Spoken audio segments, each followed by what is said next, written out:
Despite their public perception as man-eating killing machines, bears are generally harmless to humans. Let's put it this way. In all of Yellowstone National Park's history, a whopping 8 people have died from a bear attack. You are statistically more likely to die from a tick bite than a bear turning you into kibble. That's because, like most wild animals, they simply do not want to be bothered and will avoid people as much as possible.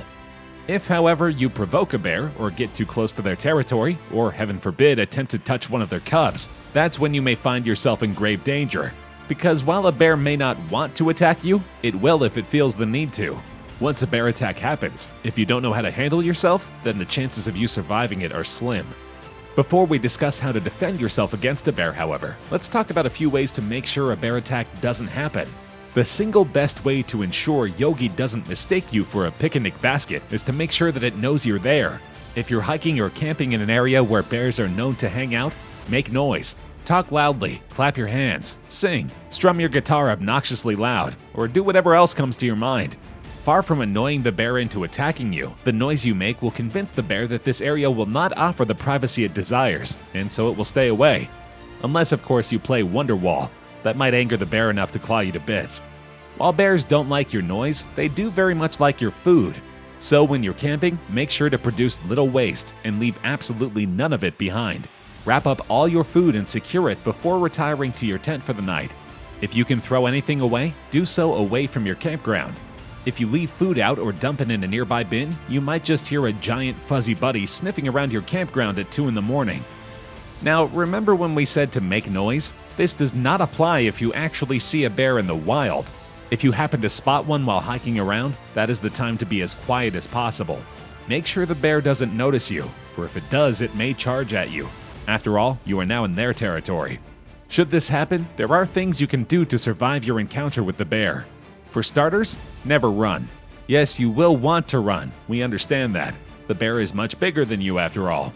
But if you run, this will convince the bear that you are prey. Thus, its curiosity will turn into viciousness, and its half-interested jaunt may turn into a full-on 30-mile-an-hour race that you cannot win. If you've gotten to this point, we hope you remembered your bear spray. Yes, bear repellent is real, and not just something the Adam West version of Batman might carry in his utility belt. Keep your spray in your front pocket or in a holster so you can quickly grab it and create a thick wall of pepper spray. Start spraying when the bear is 25 to 40 feet away from you. If you do this successfully, the bear will likely run in the opposite direction.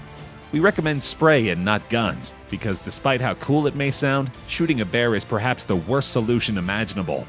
For one thing, unless you're an expert marksman, it's pretty hard to hit a target running at you as fast as a car. Plus, even if you do hit the bear, your bullet isn't likely to take it down. Not immediately anyhow. They're too big, too angry, and all the bullet's going to do is make it angrier. So take Johnny Cash's advice and leave your guns at home. Let's say you don't have any spray, and the bear is running closer and closer. At that point, your best option is to lie down on the ground and play dead. Do so by assuming a fetal position and tucking your knees as close to your chin as possible. This protects your stomach from any errant bear swipes. Most importantly, you must truly play dead. Don't move at all. This is because the bear was not looking to eat you, but rather to stop you from threatening it. If it believes that you're dead, then mission accomplished as far as it's concerned. That said, bears aren't stupid. They're likely to hang around to make sure you're actually dead, and may do so for upwards of 20 minutes. So don't think that you can play dead for 30 seconds and walk away with your life. Convincing the bear that you've moved on to the great hiking trail in the sky is a long con, so be patient.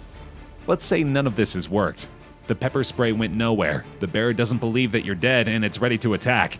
Now, as a last resort, you should fight. Do so by aiming for the bear's face. Box its eyes or punch its nose to distract it long enough to free yourself from its clutches. If you're successful in punching the bear off of you, do not continue to fight. You will lose. Don't run away either. Remember, a bear equates something running away with something that needs to die. Instead, back away slowly, maintaining eye contact the entire time. This way, the bear will either realize you're no longer a threat, or will conclude you're too darn aggravating to keep bothering with. Either way, you win.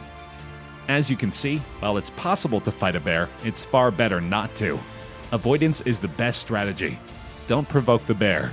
Keep your campsite clean, and always carry around bear spray. You may never have to use it, but you don't want to be without it the one time you do.